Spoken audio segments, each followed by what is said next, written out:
L'ONG TPO DRC, une organisation nationale ayant son siège national à Bukavu, au Sud Kivu, en République démocratique du Congo, qui a pour mission d'appuyer les communautés vulnérables, les structures étatiques et celles de la société civile, surtout en conflit et post-conflit, à travers la promotion des interventions appropriées d'urgence, de relèvement précoce et de développement. Cette ONG nationale intervient aujourd'hui dans 10 provinces. L'ONG TPO intervient dans 4 axes stratégiques, notamment santé mentale et appui psychosocial, paix et transformation des conflits, protection et éducation, santé intégrée et environnement avec le développement durable. L'organisation transculturelle et psychosociale TPO, en sigle, avec son approche et sa stratégie de durabilité, est devenue autonome et enregistrée depuis 2015 comme une organisation des droits congolais. Elle poursuit comme objectif général de contribuer à l'amélioration du développement humain en réduisant les violences et les vulnérabilités, comme les confirme ici son directeur pays, Doris Bengi-Babouya. L'objectif d'appuyer les communautés qui sont en conflit, des communautés post-conflit, et notre appui, c'est en termes d'urgence, d'apport de réponse en urgence, d'apport de réponse en relèvement pour des développements durables. Pour réussir son objectif, TPO est appuyé par différents bailleurs, partenaires techniques et financiers, tels que la coopération suisse, DDC, Diaconia, USAID, UNFPA, Fonds humanitaires, RDC et bien d'autres encore. Parlant de la récente période de 2019 à nos jours, TPO a soutenu au total 74 958 enfants et 450 jeunes, 18 587 femmes dont la plupart étaient de vulnérables, enfants non accompagnés, enfants associés aux groupes armés, orphelins, victimes de viols et violences basées sur les genres, pour améliorer, bien entendu, leur résilience et leur bien-être socio-économique en République démocratique du Congo. Dès 2019 à nos jours, TPO DRC a réalisé plusieurs résultats dans ces 4 axes d'intervention. Madame Liliane Katindi présente ces résultats par axe. Pour l'axe stratégique 1, nous avons fait des sensibilisations sur la prévention et les luttes contre les troubles mentaux et les luttes contre les violences sexuelles. 22 879 personnes ont été sensibilisées sur 20 000 personnes entendues. Nous avons fait une formation sur l'appui psychosocial et la prévention des problèmes qui déclenchent les troubles mentaux. Nous avons formé 3 509 personnes sur les 1 500 attendues au courant des 3 dernières années. Nous avons fait un accompagnement sur la prévention des facteurs déclenchant des problèmes mentaux. Nous avons utilisé 10 espaces amis d'enfants, un quartier spécial pour mineurs et 22 écoles sur 9 EAE attendus, sur un quartier pour mineurs attendus et sur 20 écoles attendues. Et pour la prise en charge psychosociale, nous avons pris en charge sur le plan psychosocial 1064 survivants de violences sexuelles sur 1200 attendus. Nous avons fait une prise en charge communautaire en utilisant l'approche psychosociale communautaire, 32 008 personnes qui ont été prises en charge sur les 10 000 attendus. Les renforcements des capacités de groupes thérapeutiques d'hommes à Walungu, à Bunyankiri, nous avons renforcé les capacités pour 2 groupes thérapeutiques d'hommes sur environ 32 groupes thérapeutiques entendus au courant de 3 années. Nous avons également pris en charge sur le plan juridique 35 cas de violences sexuelles et basées sur les genres sur 100 attendus. Nous avons réinséré 356 femmes victimes de violences sexuelles, et filles et hommes, sur 340 attendus. Nous avons pris en charge 1245 survivants de violences sexuelles dans l'aspect médical sur les 1000 attendus. Là, c'est par rapport à l'axe stratégique 1. Par rapport à l'axe stratégique 2, nous avons l'axe où nous avons la protection de l'enfant, l'éducation la gouvernance, paix et transformation des conflits. Nous avons appuyé 59 récopés sur 90 attendus. Nous avons formé des leaders communautaires sur la protection de l'enfant, 1205 sur 1000 attendus. Fait des sensibilisations sur la protection de l'enfant et les droits des enfants. Nous avons atteint 76 022 personnes sur 30 000 personnes attendues. Nous avons accompagné les enfants en appui psychosocial dans les espaces amis d'enfants. 22 352 enfants accompagnés sur le plan psychosocial sur 15 000 attendus. Nous avons appuyé 34 espaces amis d'enfants sur 21 attendus. Nous avons appuyé les radios pour les émissions radiodiffusées pour la sensibilisation sur le droit de l'enfant. Nous avons fait environ 152 émissions radio sur les 120 attendus. Nous avons aussi construit des espaces amis d'enfants. Nous avons construit 4 sur les 9 attendus pendant la durée de 3 ans. Nous avons aussi appuyé les enfants, sorti les enfants dans les groupes armés, 708 sur 900 attendus. Nous avons aussi fait des rapportages des monitoring des cas de protection. 1005 cas ont été rapportés sur 1500 attendus.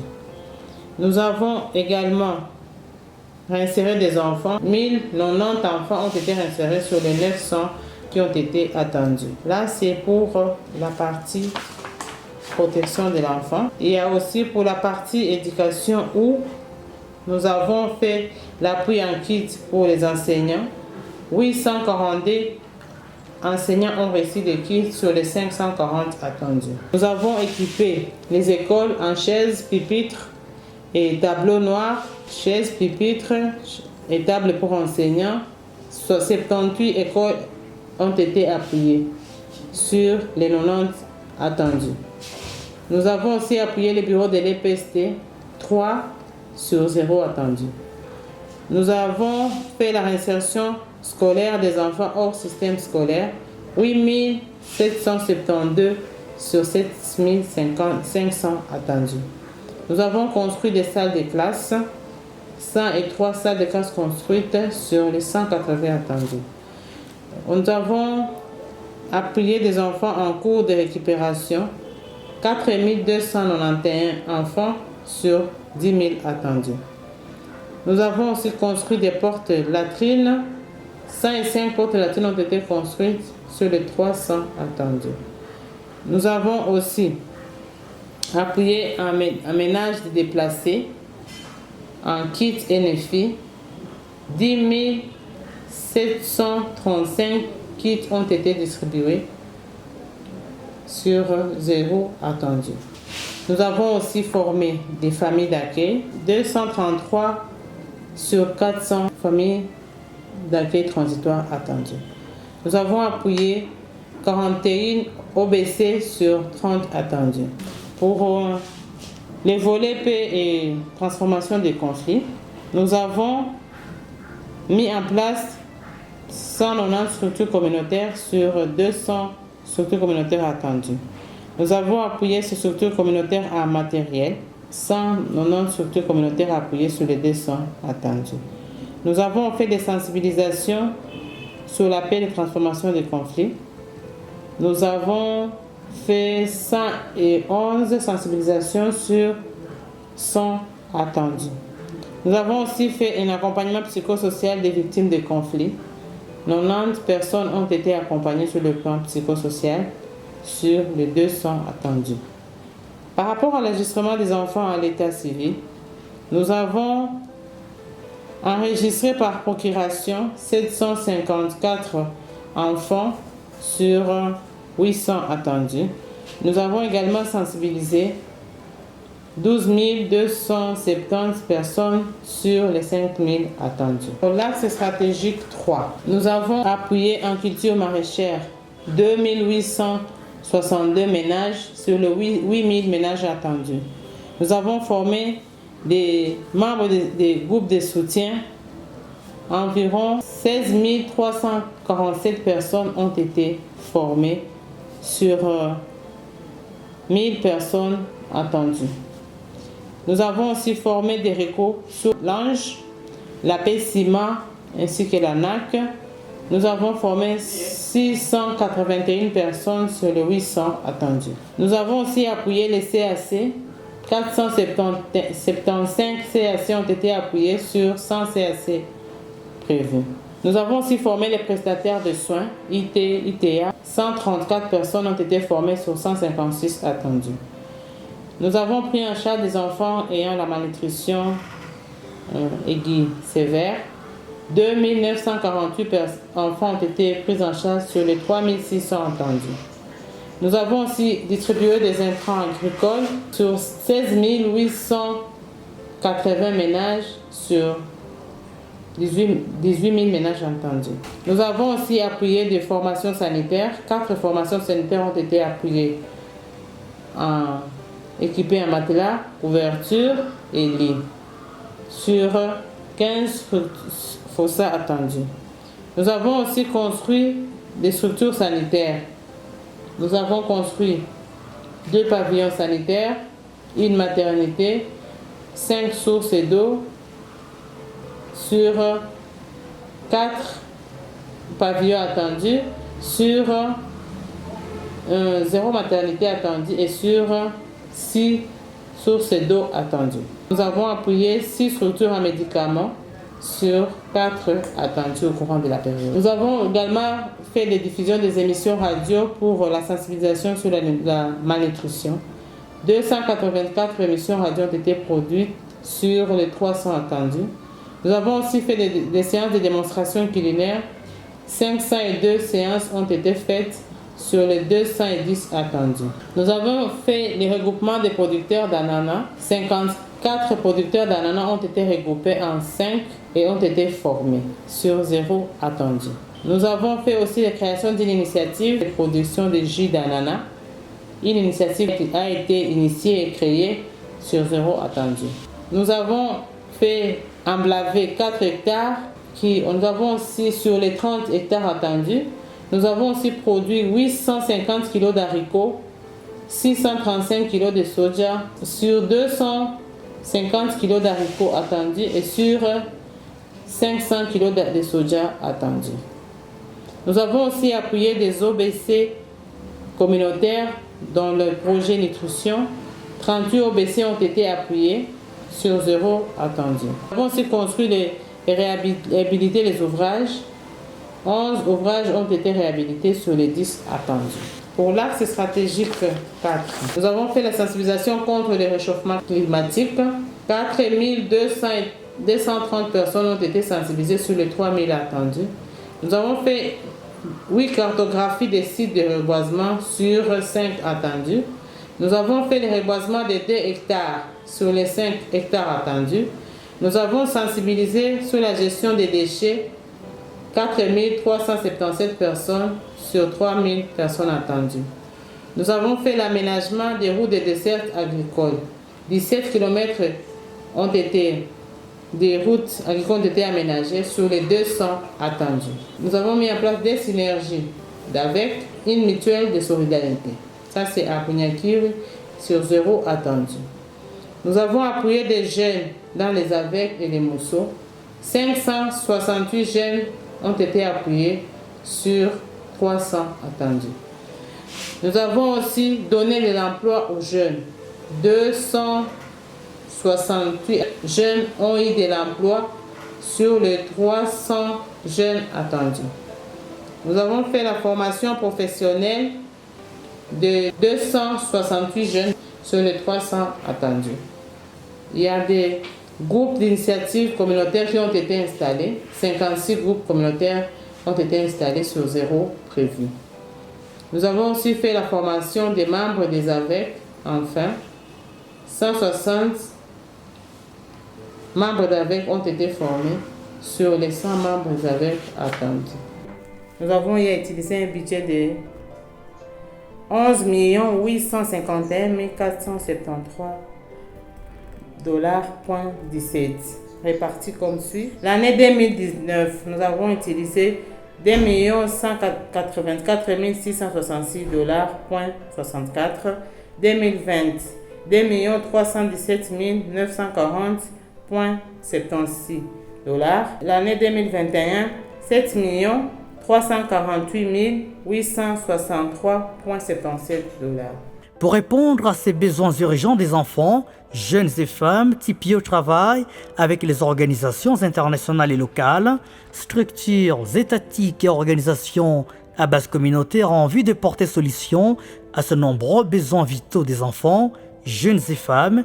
Plusieurs centres de formation accueillent les jeunes et enfants vulnérables identifiés par TPIO pour bénéficier de la formation pour leur insertion. C'est le cas par exemple de certains bénéficiaires qui ont appris la menuiserie et la coupe-couture. Hii mashini inanisaidia mkushona. Sasa vile ndapata mtu mataniletea nguo, kuna sasa nipatia 5,000, 4,000 inanisaidia. Kwa mfano sasa vile ndagonjwa, inasaidia mtoto wangu, vile mimi peke, inasaidia mzazi wangu, vile kakangu. Mimi naona vinabadilika mbele yangu, kuacha kugaragara mbarabara, vile kuacha kutamani vya watu, sisi tamani vya watu na niko na hii. Pour les volets protection et éducation, TPIO a construit des écoles et des latrines, kits scolaires et mobilier scolaire, l'appui aux espaces amis d'enfants. C'était une importance capitale dans la communauté d'avoir trouvé une école bien construite donnée par la TPIO. Parce que depuis la période que j'évoluais dans une école mal construite, je ne recevais pas beaucoup d'élèves.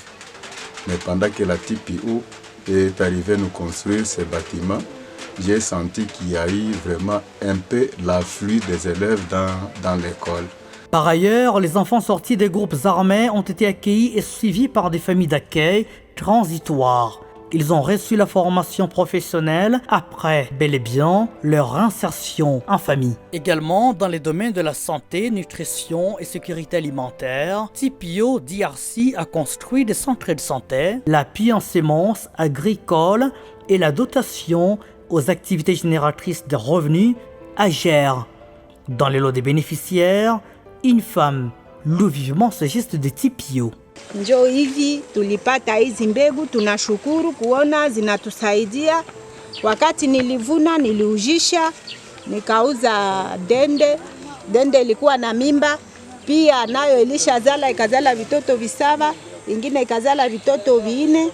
Nilipoona zinakuwa za mingi, zinazaana, nikauza kuku ile juzi yake, pia ile kuku yangu nayo iko tu mule munyumba.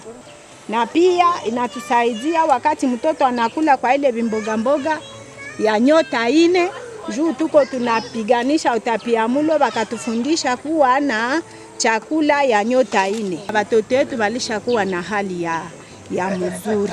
She tulikuwa mpori, tutaenda pigana tena adui chakula tutapata, wasa kurudia bitaomba tuibe ba population omwe tukule.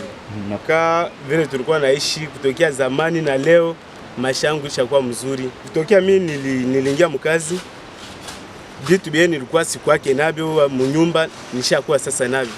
Tuseme maekra vingine, kuuza shamba, ile maprojet mabisima vingine, en tout cas nishakuwa nabyo na mbuzi munyumba siwezi kosa. Malgré qu'il y ait eu des interventions dans plusieurs secteurs, d'autres besoins se font sentir sur terrain. Les bénéficiaires souhaitent voir TPIO intervenir davantage dans leur milieu. Basaidie wale wenzetu nao wenyewe wako pembeni, kusudi nao wapate kazi na wasaidie sana kesho ama kesho yake. Na batujengee maji safi juu hii kukunywa maji mabaya, banasemaka maji machafu ni sumu. Ndio maana tena iko natuletea waki na inaleta hata kwa watu wakubwa diare, na njoo inaacha batu wanakufa na ugonjwa wa kipindupindu. Malgré ces scores considérables, les besoins demeurent pressants. La coordonnatrice programme à TPIO DRC, Liliane Katindi, plaide auprès d'autres partenaires pour que TPIO réponde à ces multiples besoins encore insatisfaits. Les besoins restent, vu que par exemple au niveau de l'Est de la République démocratique du Congo, les guerres ne se terminent pas. Aujourd'hui, il peut y avoir une accalmie. Demain, on sent qu'il y a des groupes armés qui sont encore actifs au niveau d'un village et que cela il dérange un peu la population, est obligée de fuir, se déplacer.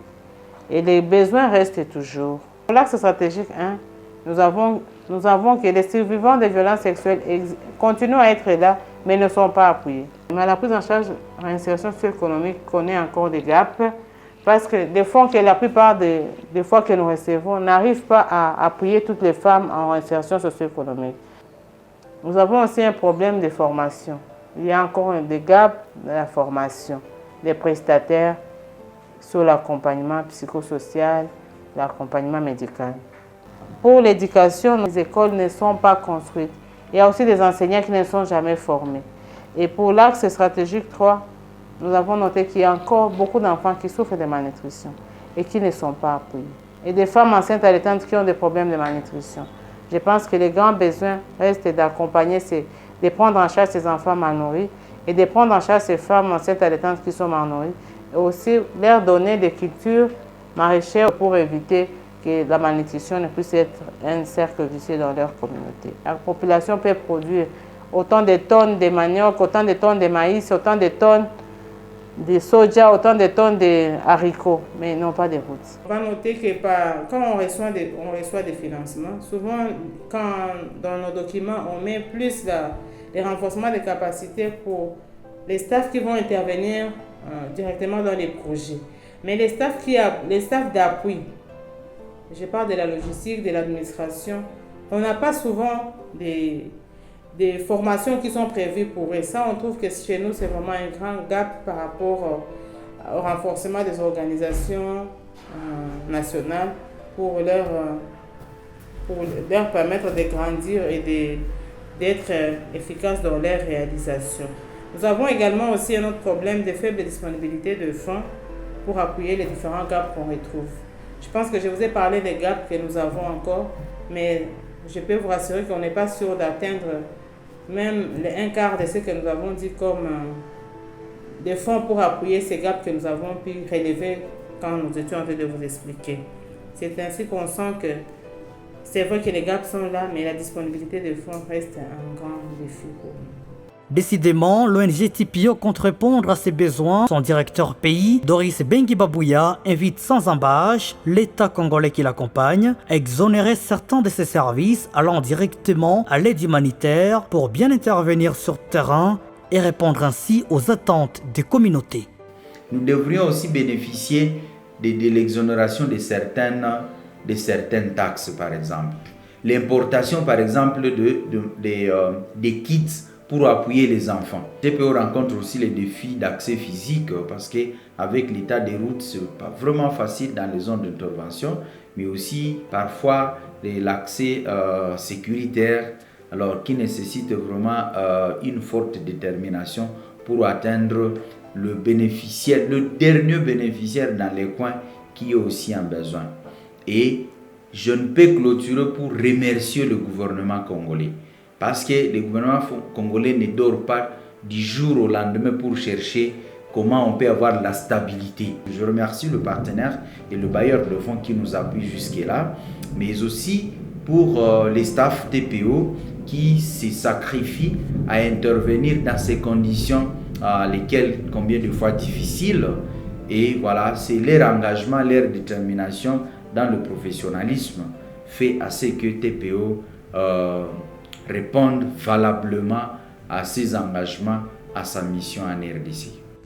Comme on peut s'en rendre compte, les besoins sont encore énormes.